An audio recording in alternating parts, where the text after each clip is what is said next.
This is Tea with Tom, or Tea as my sister calls me.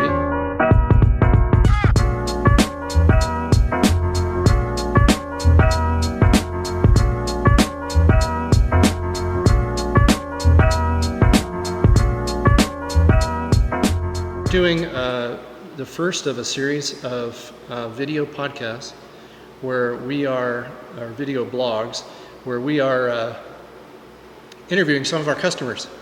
And there's a lot of interest in the coffee community and the coffee shops and starting up. There's just a lot. A friend was selling his coffee cart and there were 23 inquiries about it. I mean, so people are thinking about this stuff. And so I've got Kevin Lentz. Kevin is the founder of Hearthwood Coffee here.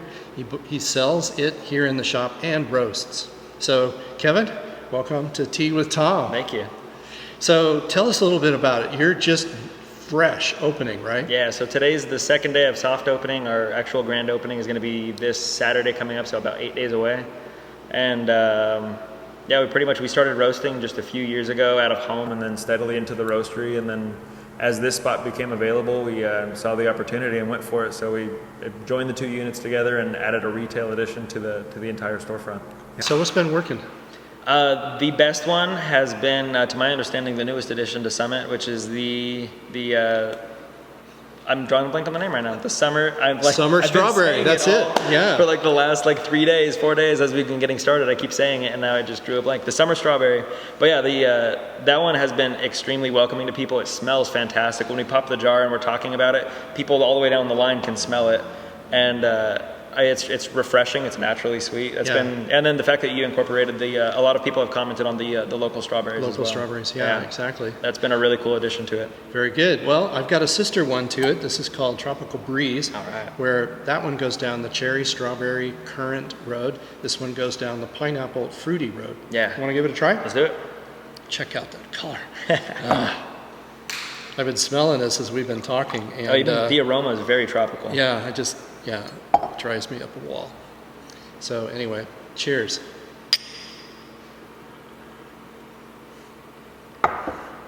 Yeah, that's good.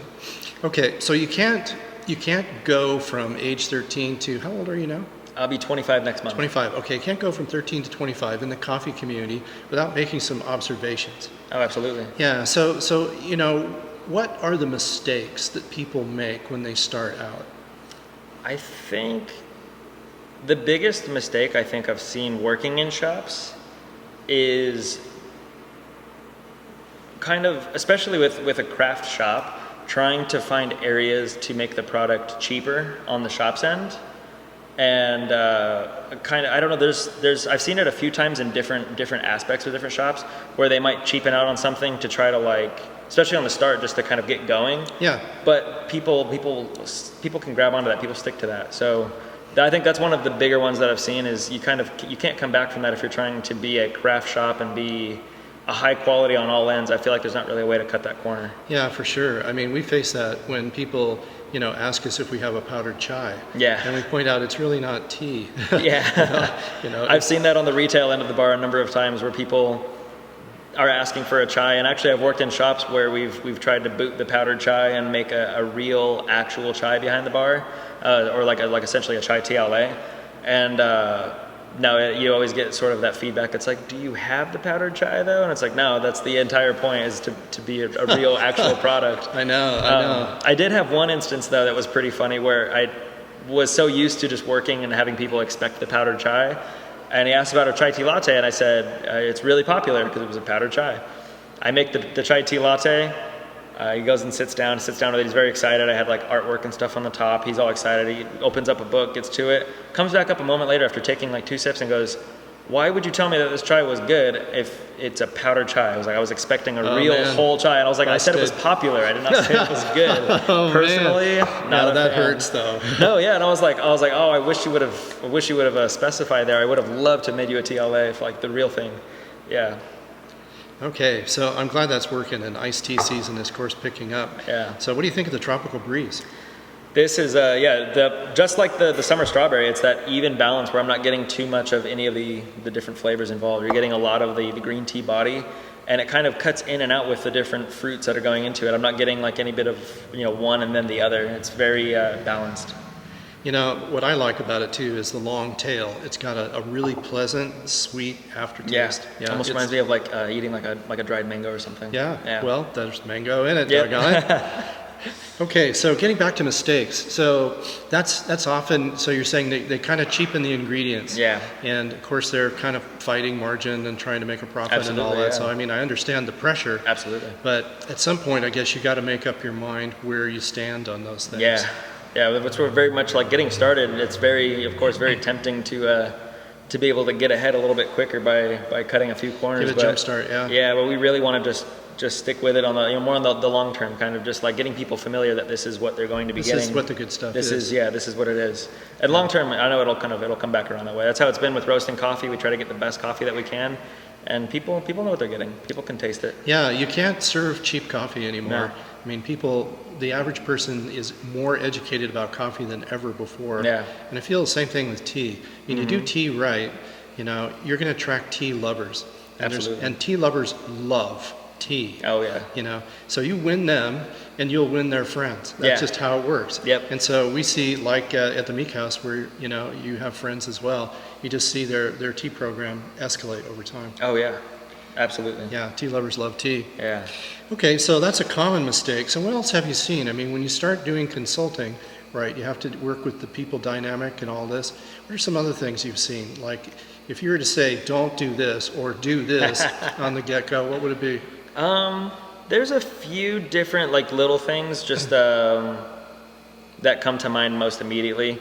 And it's really just kind of experience things. I've seen it a handful of times where, for example, like when it comes to like buying certain coffees or trying to source coffees or anything along those lines, and people asking like flat out just kind of like, hey, how do you feel about this?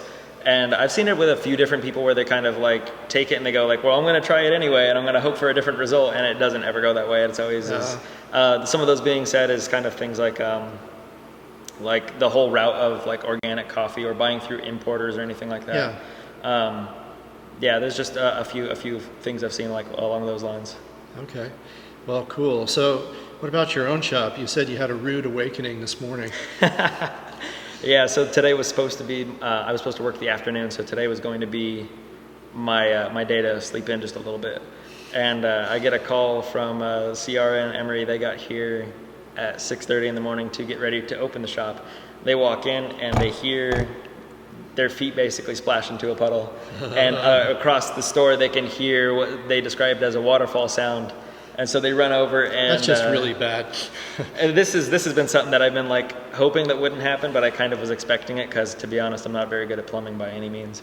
And so it was... So a lot of DIY in this place. Oh, the entire place was DIY. We did the whole thing start to finish. It was all... There we go. Yeah. But so yeah, there was one particular pipe that was a concern to me that I was really... I knew that this was going to be... That was the culprit, huh? Yeah, I've been having bad dreams about it and whatnot. And so they call me on the phone and Ciara just goes, "Can you hear this?" And through the phone, I can hear the water gushing. Oh no! And it was that intense. And the store literally from one side to the other, all the way across, was actually like flooded between 1 to 3 inches everywhere you go. It got to a point where when I got here, I walked through the roasting side and I took a step and I could feel the water run over the top of my Vans, and I was like, this is not good. So they get up into the attic and they stop the water main, and then I get up here shortly after they got it shut off, and a very panicked drive over and cleaned it up, capped it off, found a solution for it. This is where you do the little like drop in that says like Shark Bite TM. Yeah, the Shark Bite product saved the day here. We didn't have to do any soldering or welding or anything like that. It was literally just a little clip on right there, and it stopped the leak. Yeah. But yeah, and then took us about probably an hour and a half to get all the water out of the shop, and then we were able to open. Only 2 hours late though. We opened at 9 instead of 7, so it could have definitely been worse. Fortunately though, as I was mentioning earlier when I was telling you about this, all the water went within inches of actually damaging anything in the shop, but nothing was actually damaged. I noticed on your tables, you don't have a typical base on it. Yeah. It's like a concrete block. Yeah. So there might be a water line on it, but that's no worries. Yeah. Yeah, no, we did we wanted, And with that, it fit that whole kind of rustic, a nice way to make it DIY without having to buy table bases. But what I really liked about You go to Home Depot for those? Oh, this whole shop was built out of Home Depot. Nice. But what I really liked about it was every shop I've worked in, when you're mopping, you can never quite, like without moving the table. Well, you can't quite get under it, right? Yeah, so it kind of no under it. accumulates, Exactly. right? So there this is no under it. Yeah. Exactly. So it's in my opinion, I'm hoping to see it as a much more sanitary solution to the nightly mopping, where it's not going to be a tedious grime that builds up under it. You bet. Yeah. So is that a YouTube score on that table design? Well, I kind of, a lot of the designs were sort of built as I was going. I sort of saw generally what I wanted to do with it. And then it really started, I put them as the base for this. I visualized like the base being for this side, and I was like, that'd be really cool. And once I had them in here, then I thought of the idea for those. And my only fear was really that it would just be too redundant. But by the time it was actually all done, and with the pivot, like the sideways chairs and stuff, it actually works. Works really well. Yeah, it fit really nicely, and it's very sturdy. It's very... it's not going anywhere. Yeah, it's mortared to the concrete. Right. Yeah. Hey, you ready for another tea? All right, let's do it. This is some of blueberry. Gotta love this. This pairs that cinnamon and blueberry together. I'm a fan of the flavor Bible, which is kind of the tool of a chef. So you think, well, what about tea and tea blending? Well, flavor's flavor, right? So blueberry and cinnamon together works. Yeah. What I've always liked about this one was the kind of the way that it just steers away from tradition in a lot of ways. Where would you find blueberry and cinnamon and lemongrass all coming together and hibiscus so well? gives it that kind of citrusy tang. Yeah, no, it's great. It's great. Yeah. Iced, super duper. Well, okay, so I can see your brother's influence in your life, right? You could kind of almost credit him for introducing you to coffee.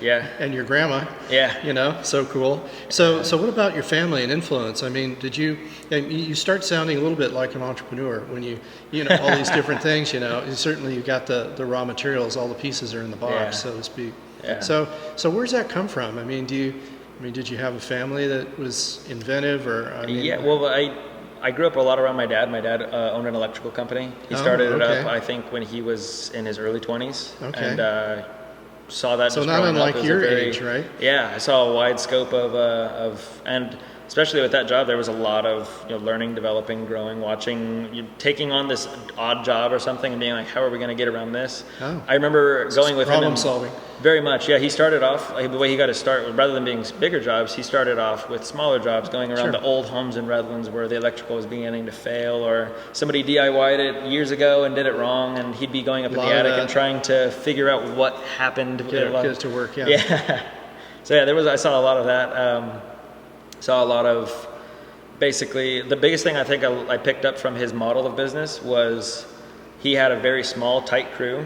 As he when he really hit the max of the company, he was doing these crazy large jobs, all these different local colleges and whatnot, with a crew of 5 people, where there usually would be 30 or 40, and they all were extremely passionate about it and really worked really hard. So he was a great team builder. He was absolutely, and the thing that really kept them involved was very much a constructive capitalist model. They were all paid way above what the other companies were paying. They all were.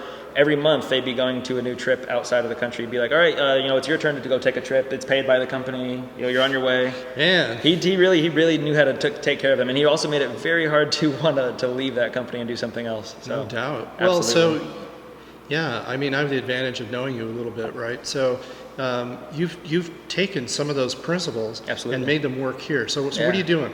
Well, when I got into coffee, I realized how much I liked it, but I also realized really quick that it didn't pay very much. So yeah, that's right. People usually have 2-3 jobs. Right? Yeah, and a lot of times, a lot of baristas that I know in the area work a few different coffee shops to try to get the proper hours and to make enough wages to just get pay by. their rent and eat food and have a life. Yeah. Yeah. So I saw right away that the only way that I'd be able to make a career out of it was by starting up a shop. And that also, between the model of my dad's business and also that being in mind as an individual, essentially wanted to set it up in a shop where everybody made just that, enough to get by with one schedule and could do everything that they wanted to do. Right.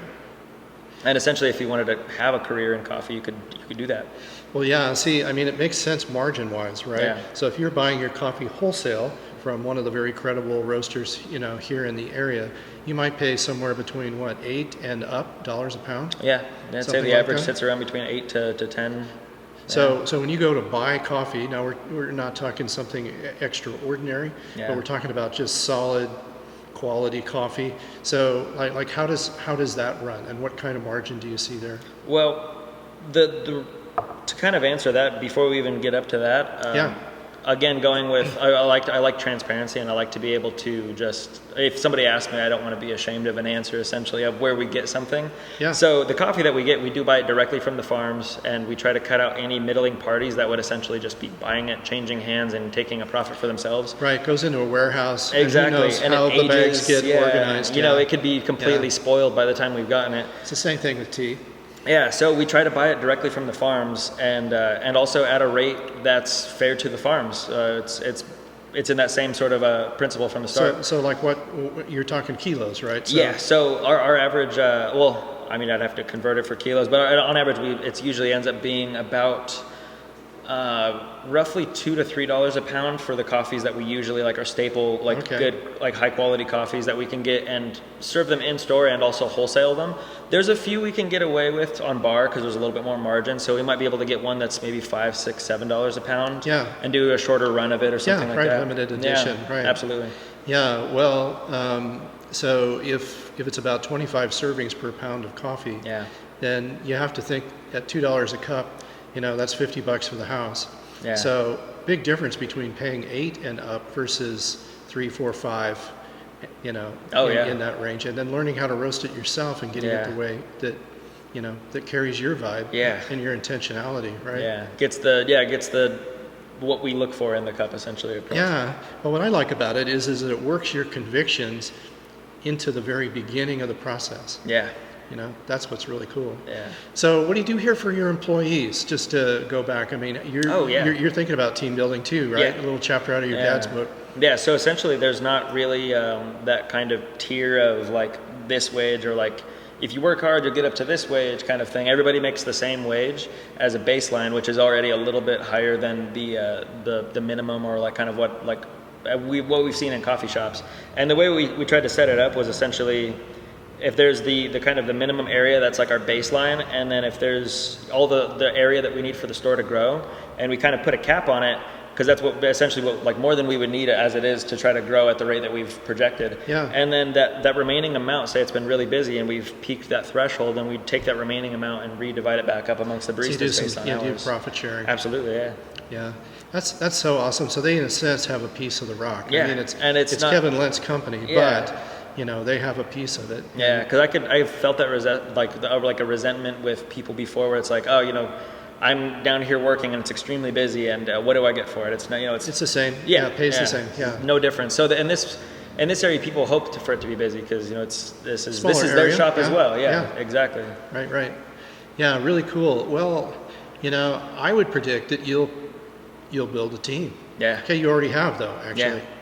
Yeah. See, I think that's really cool, and I think your willingness to be open-handed. You know, it's like what goes around. The old saying is comes back to you. Yeah. And there's a lot of truth to that. Yeah, absolutely. Yeah. So anyway, I'm proud of you, man. Thank you. It's a gutsy thing to do, but you know, I mean, who's gonna say that that's not right? Yeah. I think that model as well. I hope people. You know, opportunities like this too, or even kind of having this talk on this podcast and video and stuff, like, can kind of spread a little bit about that. Try to get people like to see like the model that we're trying to do. Hopefully, it starts a trend, or even you see that with other shops, see it with other types of businesses. That'd be really cool. You got a line out the door of people waiting for jobs. There we go.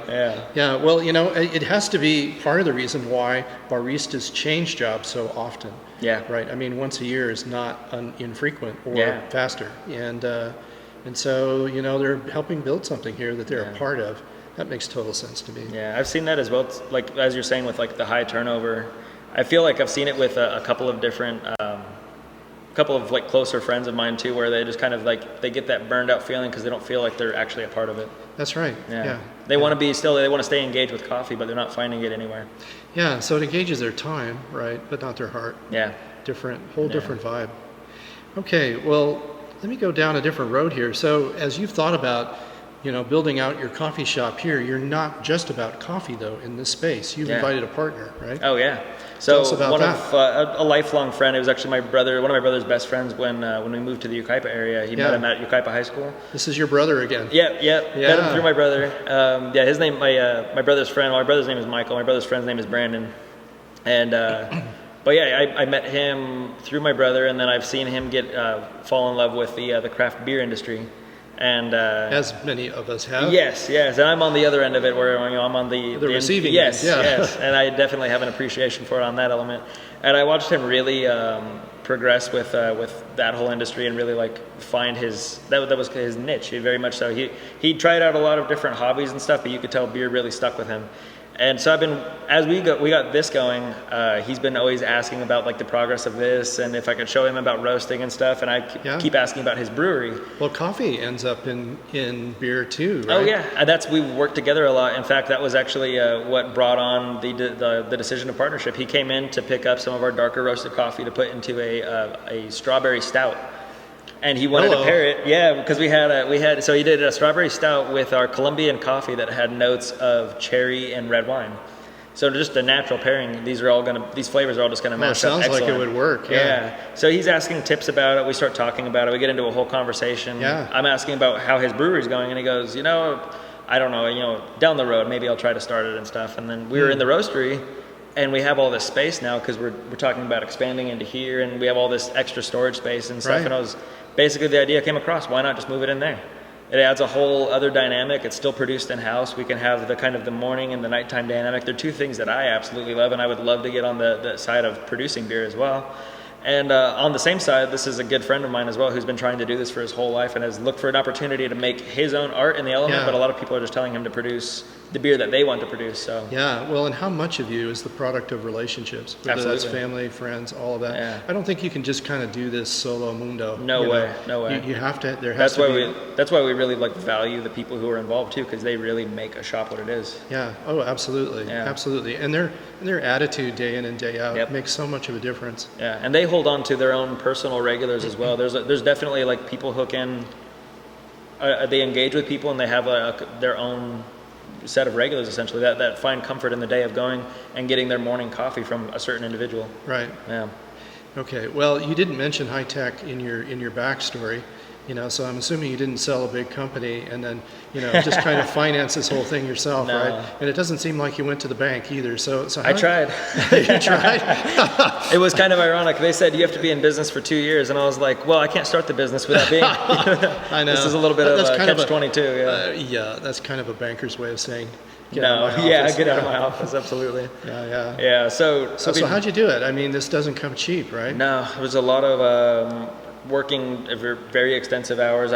Trying to sell coffee on a retail level, which at a very start was very little, but it helped some. So you're saving money, is what you're saying. Yeah, and then I also used to paint a bit. I sold some paintings. I had a lot of luck with those. That was really seriously. Nice. Yeah, So where are they? Well, hopefully now I have some time to get back to some painting. That's right. No time, right? They're gone right now. No time. Yeah. No, I actually painted a couple of different paintings. A lot of ironically, a couple of them were of coffee shops. So I did some paintings involving coffee shops. Sold those, bought a small roaster, sold some more paintings, would sell some coffee that I roasted. And then, and then especially as we get going, just like trying to find any opportunity where we can try to get, kind of like pay down a credit card, get a little bit more on the credit card, and try to, things like that, just trying to kind of stretch it. Yeah, just trying to just keep expanding it and trying to get it going. And then, especially towards the end as well, we've definitely got a lot of help even from another barista who's going to be working here, and also it's kind of a sister store, which is the Gray Whale Coffee. Okay. And she definitely has been helping us with like the last kind of home stretch here. We probably we'd be opening a few more months down the road if she wasn't in a spot where she could help us out right now too. Yeah. Oh, sweet. So some of that's come along in-house as people kind of like what you're doing. Yeah. And can see them, taking some of their hard-earned money and investing it. Yeah. Yeah. So it seems like you weren't going for the big lifestyle, right? So you weren't thinking about driving a BMW and all this stuff. So you were saving your money because you had a plan. Yeah. See, I like that. Yeah. Living below your means is one of the big financial keys to life. You know, most people live over, but if you can live under, you're in good shape. Yeah. Okay.